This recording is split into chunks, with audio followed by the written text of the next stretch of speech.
Hi everyone, it's me, Daco Cosmos, and today we're going to have a quick little info on how to figure out your life's purpose. So, in astrology, there's a few different ways to figure out your life purpose. Of course, everyone has like a quarter life or a midlife crisis in their lives, and I've been through a few. Chaos is kind of my middle name, and crisis. So, I'm going to talk to you guys a little bit on how to figure this out and what you can look in your chart to see what it is. So to figure out your main life's purpose, we have a aspect in your birth chart called your North Node. It's called K2 in Vedic astrology. And what you can do by figuring that out is what's your hidden power, what is your ultimate goal in life, and there's also many different aspects of planets and angles and degrees that can also have a deeper analysis of your 100% true life purpose. But we mainly use your North Node as a main guide.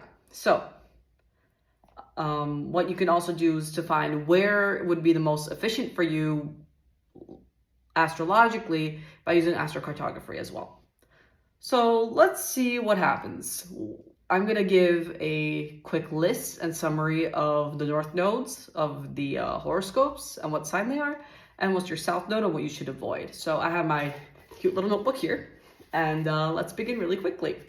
So Aries, we know Aries is the first sign of the zodiac, loves to lead, little naive, little egotistical, but in a cute way, not as big as Leo's. So what you would have to learn is to be independent, courage, and leadership. But what you would have to release, because your south node is in Libra, which if I start with one sign, the south node would be the opposing sign, would be people pleasing and waiting for approval.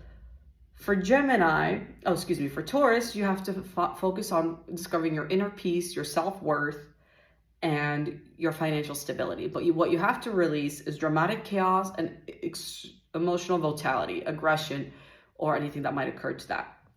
In Gemini, you have to learn how to communicate more, be more truthful, be more curious, informed, stable, but also releasing from your south node of Sagittarius that you know everything. You don't need to be a smart ass. For Cancer, to be a little bit more emotionally intelligent, to have a safe home, to have your true belonging, to discover where your true homeliness is. And in Capricorn, you have to really release being a workaholic. In Leo, you love to be in the spotlight, creativity, leadership. Opposing sign Aquarius would be hiding behind the scenes and giving yourself too much to humanity itself. Virgo, to have discipline and be through routine. And you have to release escapism and idolization, false idolization, I would say, for Pisces. It's a very big theme for people who have negative or south node aspects in Pisces. For Libra, you have to learn about how to form balance in partnerships, collaborations.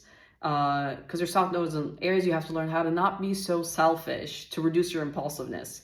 Sagittarius North Node is to find the truth, but to discover your truth in a different way than Gemini, mainly through knowledge. Gemini is more through social connections and to find your wisdom, your inner wisdom, and probably be a teacher or some sort of huge significance to the community as well. But you have to get rid of small-minded things, to be hung up on what people said, he said, she said, gossip, because your south node is a Gemini. And in Capricorn, you have to learn how to be disciplined, strategic, a little bit stoic, I would say, and responsible, and to try to leave a legacy of what you do in life. But you have to get release being too much emotionally dependent on others. For Aquarius, you really would like to innovate, contribute to the whole, to be a huge humanitarian, to leave your mark in the world that's not more legacy-based like a Capricorn, but more something like a fund or some organization that you might want to find or be a part of. And to be less ego-driven because your south node is in Leo. And of course, we have a huge significant event called the Saturn return. So you have a couple Saturn returns in your life. One is from the age of 18 to 20, and then you have around the age of 28 to 30. And then you have from 56 to 58, plus or minus 1 or 2 years, depending on your chart and the degree that it's in. I am currently 31 years old. I am about to complete my Saturn return. It was in my third house in Pisces. It was brutal. From 2023 to 2025, and the shadow period of beginning in 2022, my life has been a piece of crap. huge family issues, question about relocation. Unfortunately, my father passed away, my grandmother passed away. I've had also family-related illness issues that arise in my chart.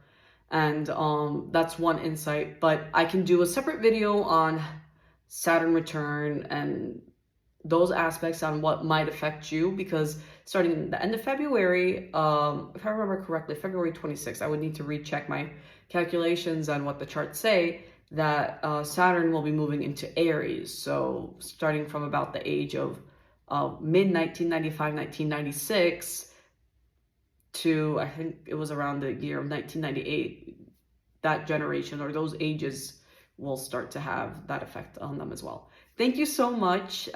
This is just a little spiel, my first video, really excited. I have my cute little dog, Roxy. She's my little supporter. So hope to see you guys soon.